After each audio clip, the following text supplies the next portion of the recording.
Hi guys, I hope you're good and excited about starting this new topic, which is factorization.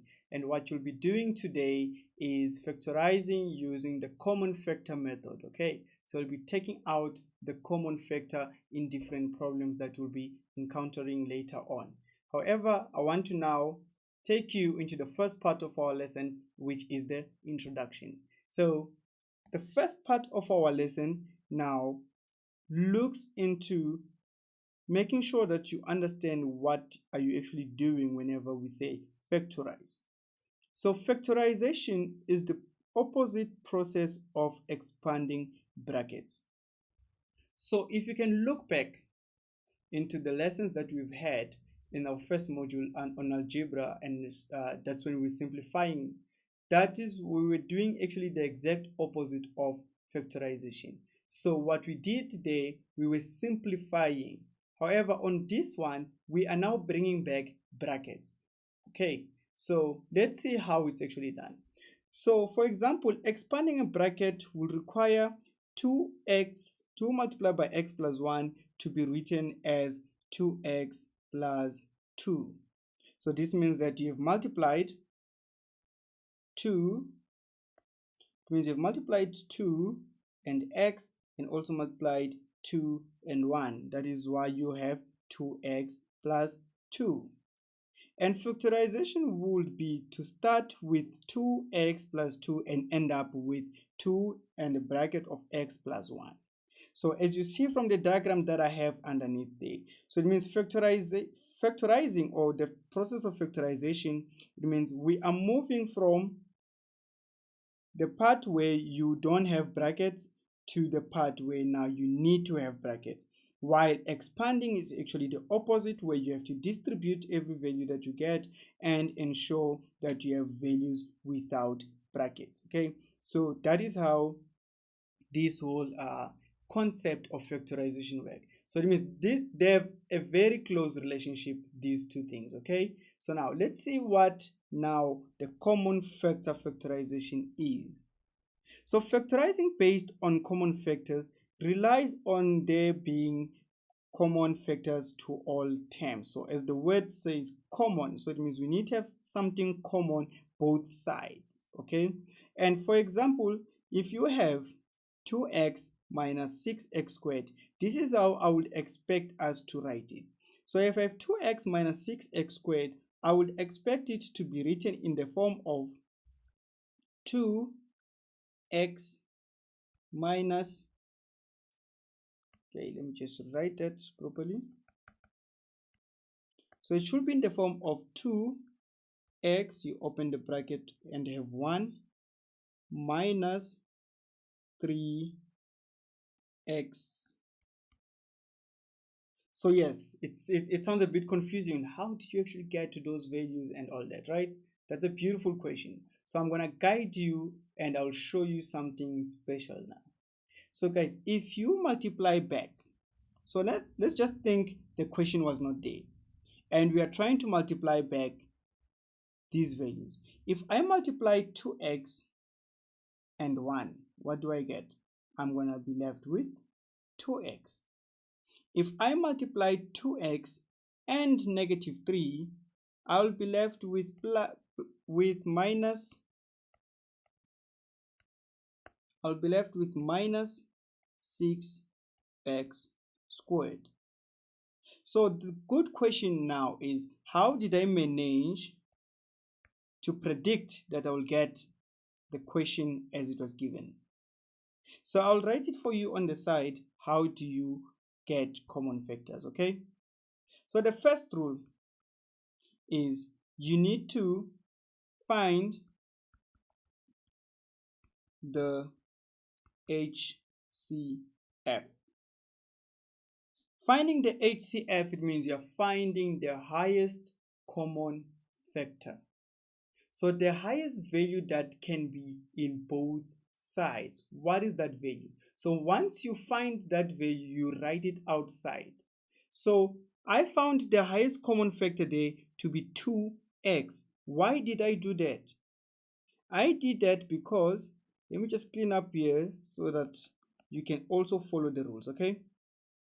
I did that because I saw that if I have 2x minus 6x to the power of 2, the highest number that can go into 2 and 6 at the same time is 2.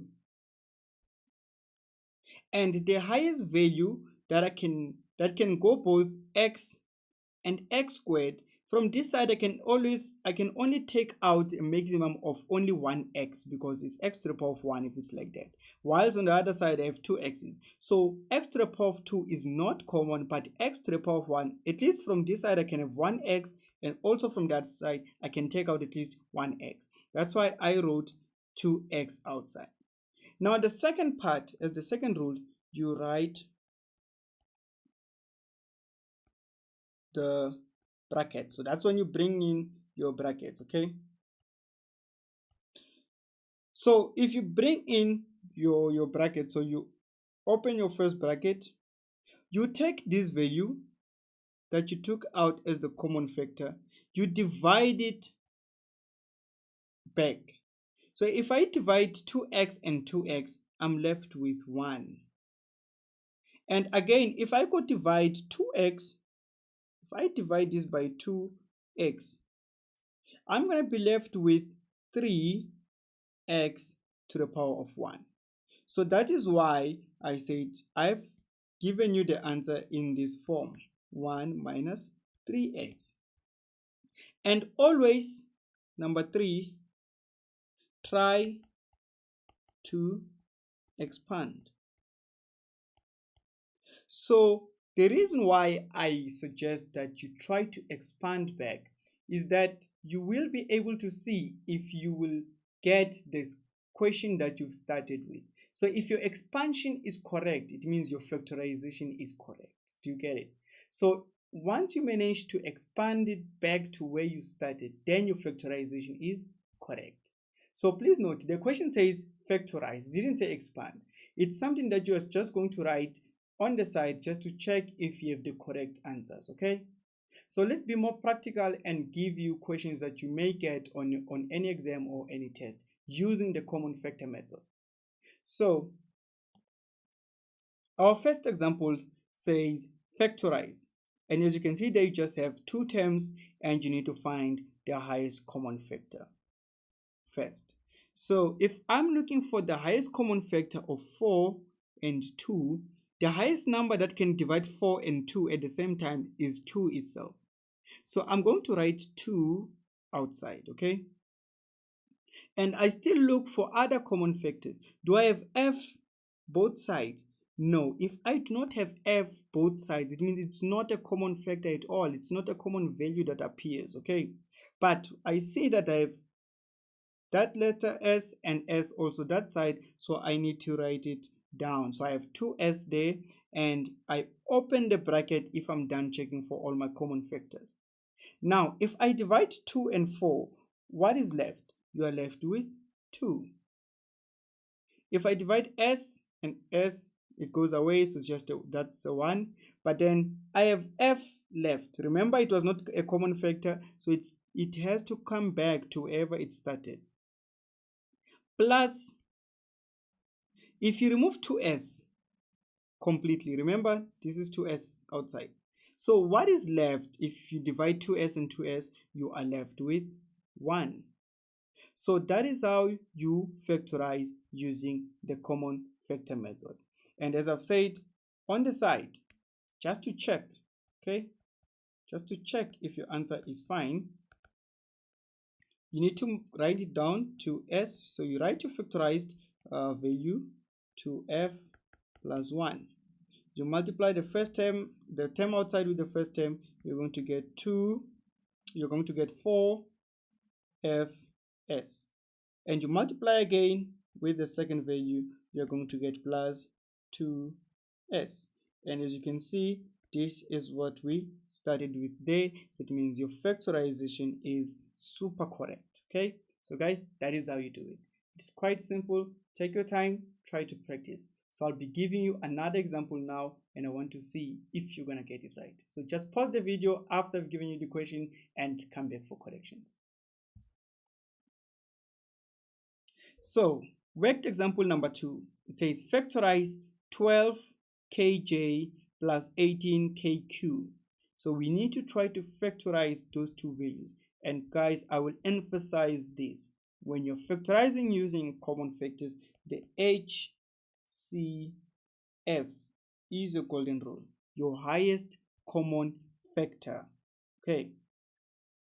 So if you have 12 and 18, what is the highest value that you can get out of those numbers? Or what is the number that the highest number that you can use to divide these two numbers without leaving a remainder?